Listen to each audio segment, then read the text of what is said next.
in 5-minute intervals, and I didn't know that beforehand, but that's okay. Well, I'm going to chop it up anyway and put it on. So I got two more, and for me, I know which one I would choose here, but so are you the smooth game kind of guy? Like, are you watch a game? Yeah, okay, blowout or thriller? I guess if your team's winning, would you rather them blow somebody out or be in a nail biter and win it at the buzzer? If I know they're going to win, a nail biter. No, okay, absolutely, right. Yeah. Because see, with me, I just at least with the Cowboys anyway. Yeah. I want to just romp. I want to beat everybody 35 down. Yeah. Because yes, I've sure. seen so many down to the wires that being a little bit heavier now. I don't know if I can. Blood pressure could take it. But I would. Yeah, I would if I knew my team was going to win. Absolutely, steamroll. You start blowing people out. I mean, obviously you want to be dominant, but like. You blow someone out, they got all sorts of excuses as to why they didn't show up that day. You beat them with everything. You're just better than they are, right? You're just a better team. But they start, yeah. I like. Listen, we went to the wire. I still beat you. We're good to go. I'd rather be like, hey, you came. You sucked, and that's it. I want to, and that's how I was as a player too. Yeah. I wanted to dominate you. Yeah. Like I was the kind of guy on the court that was, I was the talker. I hit a three in front of their bench, and I was immediately turning like, I got, and I'm proud of this. I got more T's than I should have at Hartwick, but made me. I did a lot of running after in practice because of free throws that the other team got because of my mouth. But I was that kind of dude. I wanted to dominate you. Okay. We didn't always. We were 500 for most of my career, but I wanted to dominate you. And I guess the one here. Let's see. Do I have one more before my aquatic one?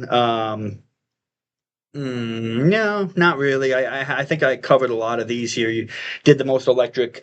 Okay, I'll just make one off the top of my head then. Would you rather, I know you played sports, and I know you watch sports all the time being in this role. Would you rather play a sport or watch a sport? On a competitive level or like just pick up basketball? I guess from a professional or from a collegiate standpoint, if you weren't in college athletics, would you rather be a player out there doing it or watching it as a fan? Player, for sure. Player. Okay, yeah, I'm a huge Yankee fan. I mean, I watch all sports every night. Unfortunately, have no other true interest in my life, but there's a competitive aspect that you can't ever get back once it's over. You can chase it as much as you want. Once people are no longer interested in watching you play sports, there's no going back. Oh, no, absolutely.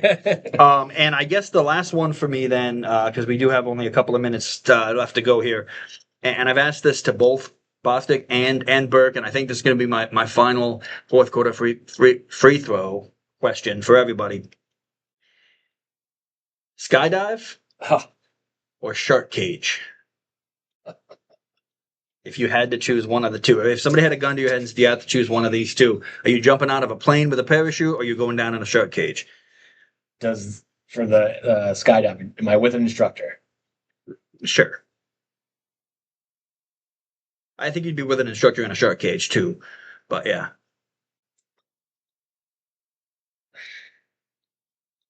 That's a tough one. Right, exactly. Jumping out of an airplane to me feels just foolish because what's the best end case there? But I'm going to go shark tank. Me too. Yeah. Absolutely. See, they both said skydive. For me, actually Burke might have said shark cage, but for me, wanting to study these animals beforehand and wanting to be a marine biologist, that was one of it. I also know that you have probably the same chance of getting attacked and killed by a shark as you do by getting struck by lightning, especially when you got a ton of steel around you. If you pull that string and that parachute doesn't open, you don't really have a choice. I just don't. Instructor or not, if something knots and it doesn't go right, I just can't. And then you got to think about it the whole time. The entire time you're like, this isn't opening. The ground is coming. Yeah. You know what I mean? Whereas at least with a shark cage, you can look at it, you can see it, you can know, okay, he can't get through these bars, so I'm good. I think to me it's an easy question, shark cage, but it's not easy for everybody. I just don't see the benefit. I mean, I know people like to do skydiving. I know it's a thing. It's popular. Oh, all my friends have done it. I call them but crazy. I just don't see the benefit of jumping out of an airplane ever. So I feels honestly, like you just didn't die is a good case scenario, and that feels low. Yeah, I honestly don't think there is one. So for those of you, this was Between the Reins, and I'm going to try to get everybody I can on. And again, Peter, I'm glad you took time out of your day to come talk to me, and for the Skidmore community to learn who these people are outside of what you would see on game day. So I do appreciate that.